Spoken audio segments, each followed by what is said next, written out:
Olá, meus amados, a paz do Senhor esteja com todos, amém? Hoje eu queria falar para vocês um texto que eu li, achei interessante e vou repassar aqui, que tem tudo a ver com os dias atuais que nós vivenciamos, que é o diabo no púlpito, como as mensagens de Satanás chegam até as igrejas modernas. Muitos pregadores aí dando profetada para um lado, profetada para o outro. Então, eu vou falar sobre esse tema aqui e espero que vocês me acompanhem. Eu não vou pedir, mas se possível, se inscreva-se aí no meu canal, dê um joinha lá, compartilhe para ajudar, tá bom? Deus abençoe a tua vida, meu irmão. Como assim um diabo no púlpito? Nesse texto, iremos analisar um dos mais eficientes artifícios de Satanás, que é distorcer a verdade. Lembre-se que o primeiro argumento do inimigo a Eva foi exatamente distorcendo o que Deus havia lhe dito. Não comereis de toda a árvore no jardim? Ele perguntou, insinuando que Eva poderia comer do fruto que Deus havia proibido. E assim o diabo tem utilizado as ordens de Deus para criar confusão e dúvidas. Somente aquele que é versado na palavra escrita pode refutar tais argumentos fraudulentos. Infelizmente, Satanás também sabe disso e tem cada dia mais retirado a leitura da palavra, dos hábitos dos professores crentes. Para tanto, ele próprio tem entrado nas instituições cristãs e pregado sua própria palavra, distorcendo a palavra do Senhor e fazendo as pessoas ignorá-la. Lá em 2 Coríntios, capítulo 11, 13, diz, porque tais falsos apóstolos são obreiros fraudulentos, transfigurando-se em apóstolos de Cristo, chamados os falsos apóstolos, como identificado. Aqui temos duas características desses obreiros. São fraudulentos, ou seja, utiliza-se de fraude para parecer apóstolo verdadeiro, portanto, esses obreiros fingem possuir as mesmas características do verdadeiro servo de Cristo. A segunda mentira é exatamente o que eles se tornam, aparentes apóstolos de Cristo. Não é a postura desses obreiros que devemos observar, pois eles se parecem com um obreiro verdadeiro. É a sua conduta que nos dirá de quem eles são. Entretanto, para conhecer a conduta de um obreiro, é preciso ler a palavra, o que muitos já não fazem. Concorda comigo? Jesus nos advertiu sobre eles. Falam em seu nome, fazem milagres em seu nome e muitas maravilhas, porém são desobedientes, em Mateus 7, 21. Lemos, nem todos aqueles que me dizem Senhor, Senhor, entrará no reino dos céus, mas apenas aquele que faz a vontade do meu Pai que está nos céus. Meus amados, pelos frutos conhecereis. Para ser reconhecido como servo de Deus, é necessário fazer a sua vontade. Mas o que é sua vontade? O Salmo 119 diz, tu rejeitas todos os que se desviam dos teus decretos, pois os teus planos enganosos são inúteis. Tu destrói como um refúgio todos os ímpios da terra, por isso amo os teus testemunhos. Salmo 119, 118, 119. Como pode um jovem manter pura a sua conduta? Vivendo de acordo com a tua palavra. Eu te busco de todo o coração. Não permitas que eu me desvie dos teus mandamentos. Salmo 119, 9 e 10. Nos dois textos citados, o salmista aponta os mandamentos de Deus como sendo sua norma e conduta. Então, qualquer um que fala em nome de Deus, mas rejeita a sua fé, é um mentiroso. O apóstolo João escreveu exatamente assim. Sabemos que o conheceremos se obedecermos aos seus mandamentos. Aquele que diz, eu conheço, mas não obedece aos seus mandamentos, é mentiroso e a verdade não está nele. 1 João 2, 3 e 4. Qual a importância da obediência a Deus? A base do reino de Deus é sua lei. E a parte mais importante da lei são os 10 mandamentos. revelados a Moisés no monte. Desafio o leitor aqui, nesse momento, a ler toda a palavra e encontrar nela qualquer ordem para violá-los. Não encontrará, porque Jesus mandou observar os frutos da vida do obreiro. Pelos frutos é possível saber quem é de Deus e quem não é. Cuidado com os falsos profetas. Eles vêm a vocês vestidos de pele de ovelhas, mas por dentro são lobos devoradores. Vocês não reconhecerão por seus frutos. Pode alguém alguém colher uvas de um espinheiro ou figo de uma erva daninha? Semelhantemente, toda árvore boa dá frutos bons, mas a árvore ruim dá fruto ruim. A árvore boa não pode dar fruto ruim, nem a árvore ruim pode dar frutos bons. Mateus 7, 15 e 18. Jesus encerra dizendo que tais não são os seus conhecidos, os que praticam a iniquidade. Mateus 7, 23. O texto original para a iniquidade é anomia, que significa a violação da lei. Portanto, os que pregam, cantam, curam e não obedecem a Deus não são servos de Deus. Se não são servos de Deus, porém, como fazem tais sinais? A resposta é simples. Eles têm outro Senhor que está na igreja agindo como se fosse o Criador. Em 2 Coríntios 11, 14, lemos: e não é maravilha, porque o próprio Satanás se transfigura em anjo de luz. Não é muito, pois, que os seus ministros se transfigurem em ministros da justiça, o fim dos quais será conforme as suas obras. Se o diabo se transfigura em anjo de luz, então por que os seus servos não podem se transformar em falsos ministros da justiça? Como o diabo conseguiu se infiltrar nas igrejas, meus amados? Alguns fatores tornaram fácil a infiltração de Satanás na igreja. Listei aqui apenas essas. Pouca leitura na palavra.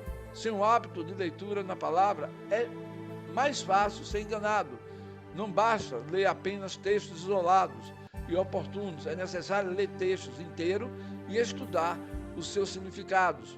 A outra seria a confiança cega nos seus líderes em pastor, líderes em apóstolos, enfim.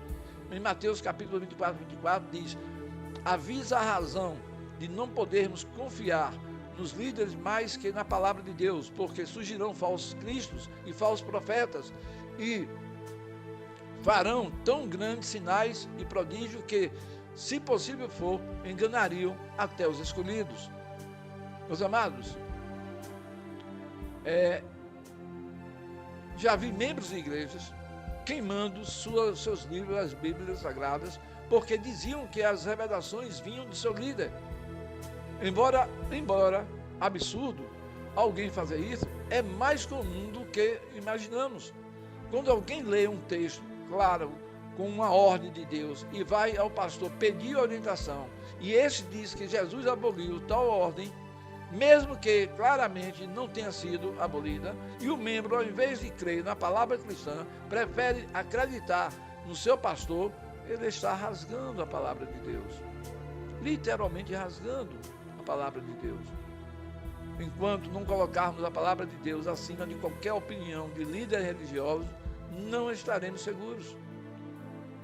Porque a ganância e o antropocentrismo, muitos cristãos querem que Deus seja uma espécie de gênio da lâmpada, onde se tem direito de realizar desejos. Satanás usa essa fraqueza de caráter aliada à falta de conhecimento para ludibriar promessas de riquezas, saúde infinita e até vingança contra os inimigos são oferecidos nos púlpitos.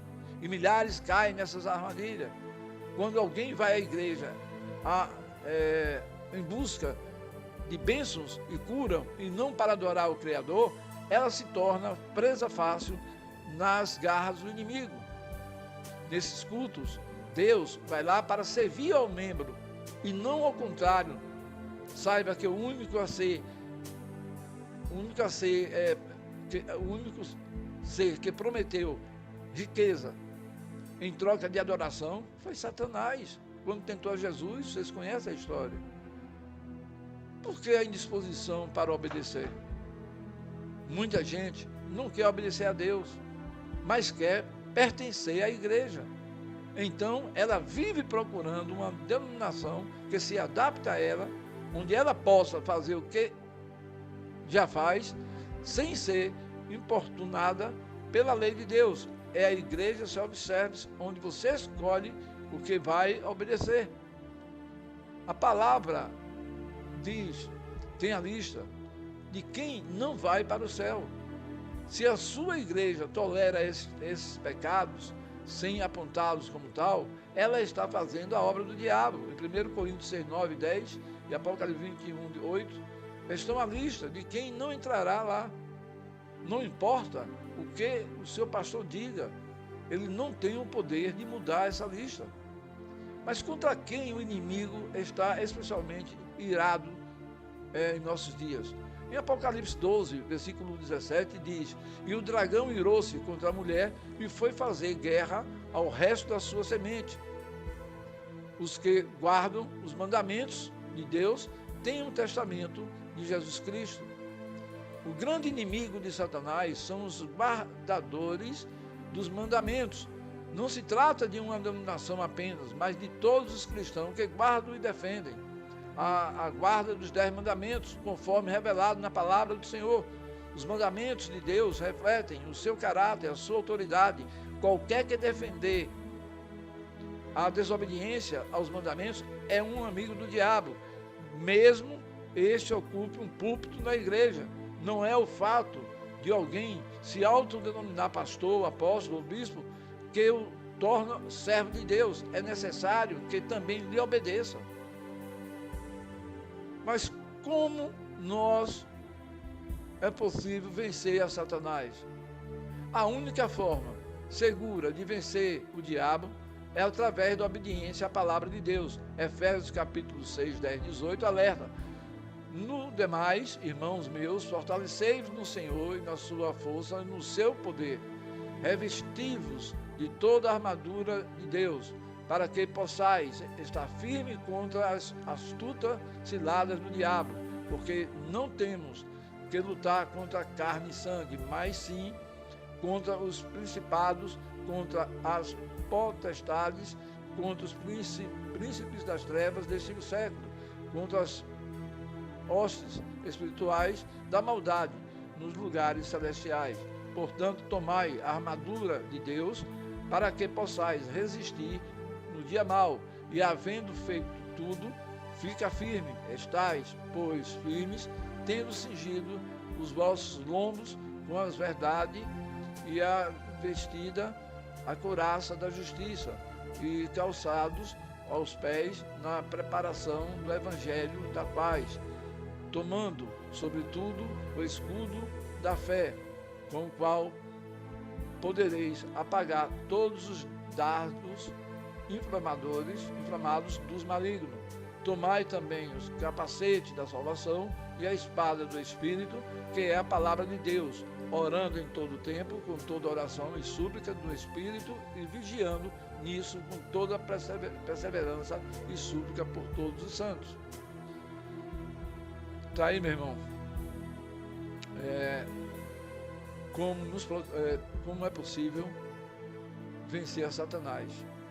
Esse texto que eu acabei de falar para os amados, né, sobre o diabo do púlpito, como as mensagens de Satanás chegou às igrejas, eu gostaria que meus irmãos refletissem um pouco, analisassem sobre o tema, pegassem a sua palavra, pegassem aí, começassem a abrir em alguns versículos que foram citados aqui nesse áudio, começasse a tirar suas próprias dúvidas, e se dentro da sua igreja ou qualquer outra, mas não existe alguém parecido assim, repreenda-o com a palavra de Deus, lendo a palavra de Deus, mas não permita que esses falsos profetas estejam enganando a mim, a vocês, por uma razão, porque nós amamos e servimos a um Deus Todo-Poderoso.